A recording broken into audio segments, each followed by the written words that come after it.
There are times in life when we must embark on strange challenges. No matter how weird they may be, we push through and finish them no matter what. That challenge may be something straightforward or not, like trying to beat a video game with your feet for some reason. And of course, that's exactly what I did here. I had the genius idea of trying to beat a game with only my feet.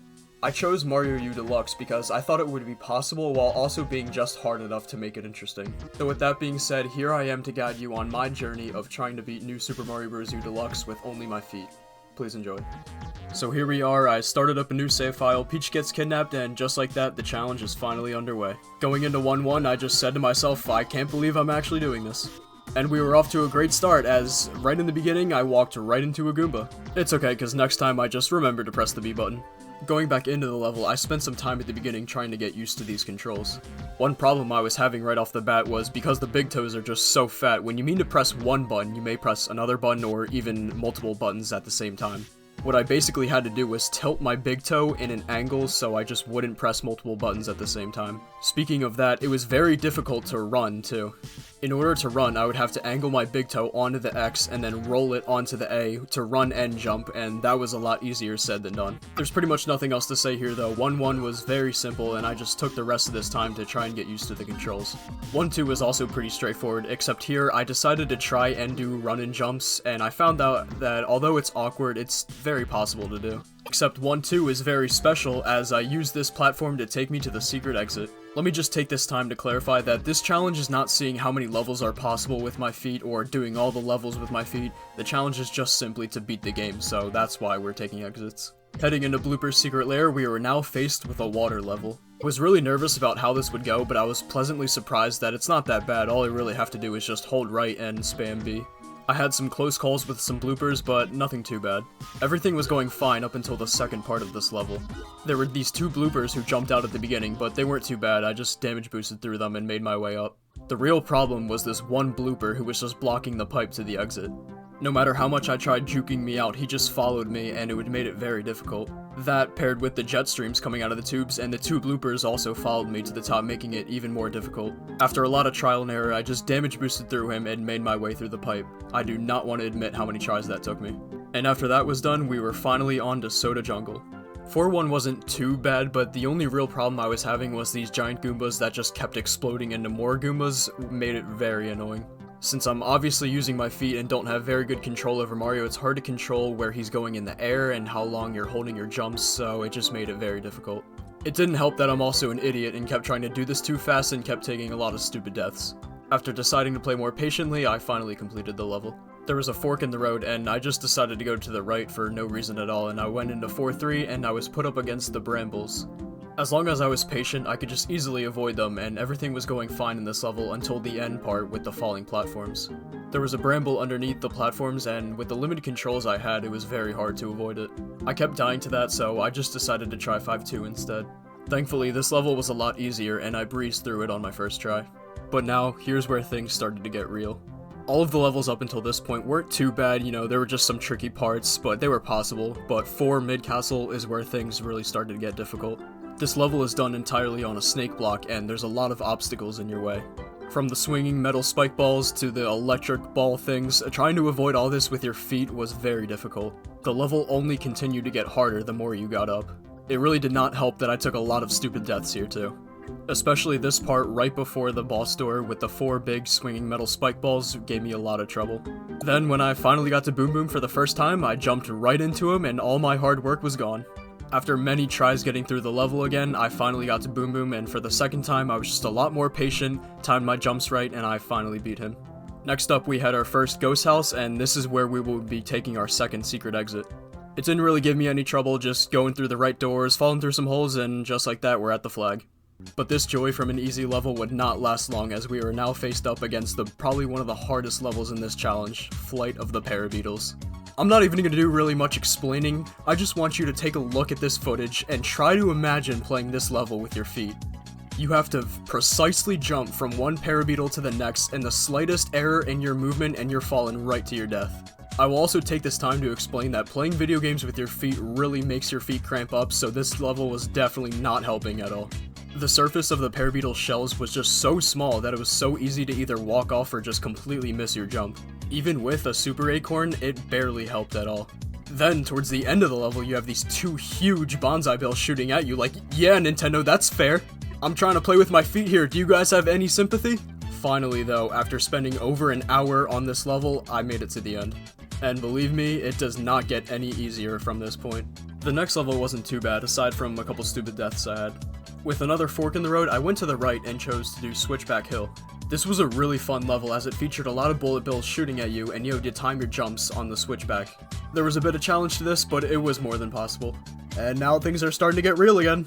This mid-castle featured a lot of moving blocks and it was kinda hard to traverse where you were going, and I also got absolutely sniped from this fire bro on my first attempt. My plan was to just be patient and wait for the blocks to move in the right place, and that seemed to work for the most part. However, this part right at the end was giving me the most problems. There's these two big vertical blocks swinging down at you, as well as a fire bro trying to hit you. If you're not careful with how you're moving, you're gonna get hit by either one of them. Here, we were put up against Magikoopa, and this was not an easy fight. What she basically does here is put up these blocks, and she just magically teleports all over the place, and you have to climb up the blocks and try to hit her. What's really difficult is there's a very small window where you can actually hit her before she just teleports again. Then after the first hit, she starts throwing fireballs at the ground, which create disappearing platforms. My first attempt was actually going really well until she spawned in this paratrooper, and I, like an idiot, just ran right into him. Then the second time fighting her, boom, this bullshit happened! Finally, after trying again though, I hit this insane long-range jump, and Magikoopa was taken care of. After that was the ghost house, and there was nothing much to say about here. It was pretty straightforward as I just took the exit to go straight to the end castle. This was Ludwig's Clockwork Castle, which featured a lot of moving blocks. That seems to be a recurring theme here. I once again got absolutely sniped by a fire bro on my first attempt. Anyway, I found this level to be pretty enjoyable as it required you to be very careful with your timing with the moving blocks. Trying to jump from one block to the other at the wrong time could just instantly get you killed. This made for a fun challenge, and I had quite a fair amount of deaths on this level. Finally make it to the final boss door, I was put up against Ludwig, and apparently he likes to clone himself, that's cool. Please tell me how I did not hit him there. Or there. Then the second attempt through I did probably the stupidest thing I've done this entire challenge. But it's okay, because we went right back at it, I memorized Ludwig's patterns, and I took him down.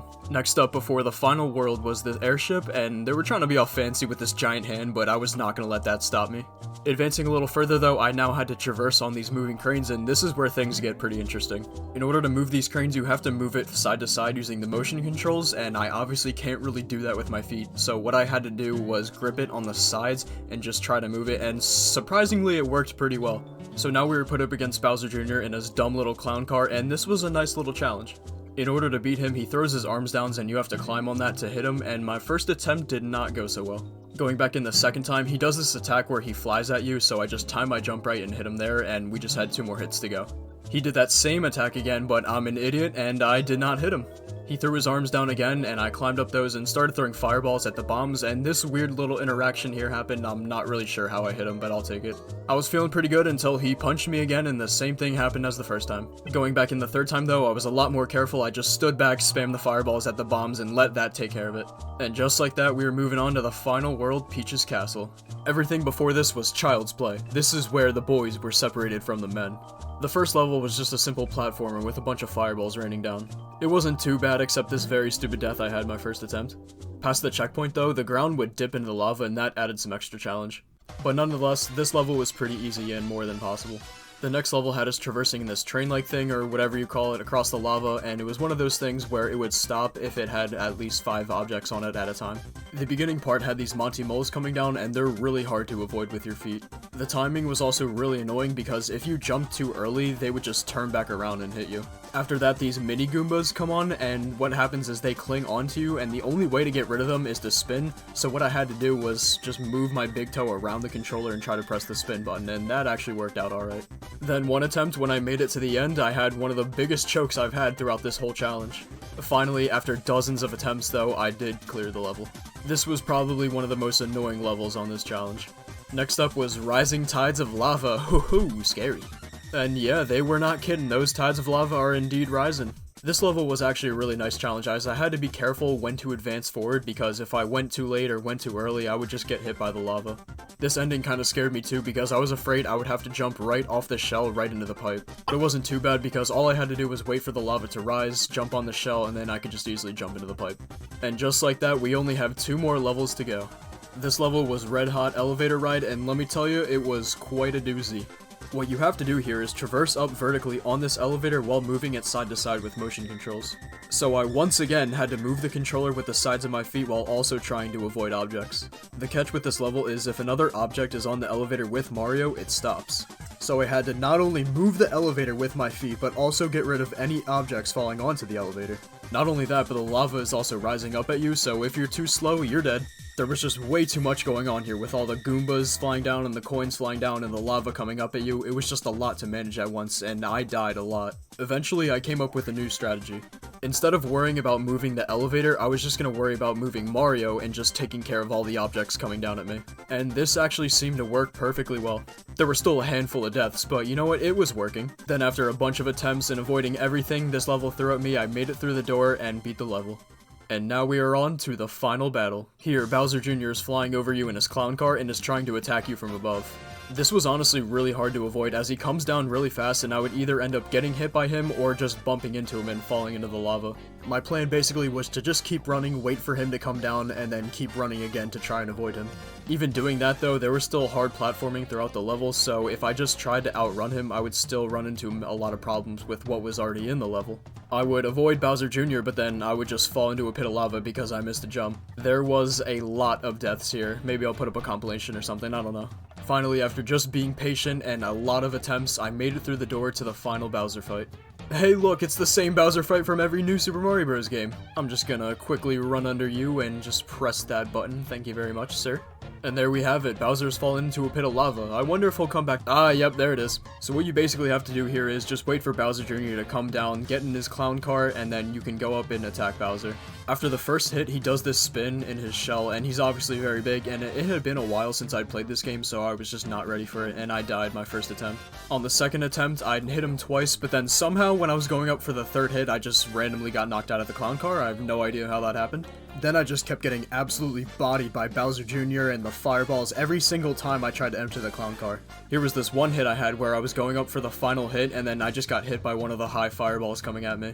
But nevertheless, I stole the clown car back from Bowser Jr., flew up there, and I hit Bowser from above, and just like that, I have beaten New Super Mario Bros. U Deluxe with only my feet. Bowser is defeated, we're reunited with Peach, and all is well in the Mushroom Kingdom. I did it, I'm insane, I beat this game with only my feet. I don't know how I did it, but I did it. That's it, it's done, we're over, thank God. And with that, this stupid challenge has finally come to an end. Okay, real quick, I have to add this real quick. I'm recording this later because I forgot to record it when I was initially recording all my stuff. I have to give the final stats for this challenge. So the final stats for deaths, we had a grand total of 98 deaths, and the total playtime it took me to complete this was about 3.5 hours, not too long. Anyway, yep, those are the final stats. Back to the outro. A very bumpy ride that I'm honestly glad I did because it was very fun. I plan to do this again with other games in the future, so that'll be interesting. But anyway, my job here is done. Thank you for watching.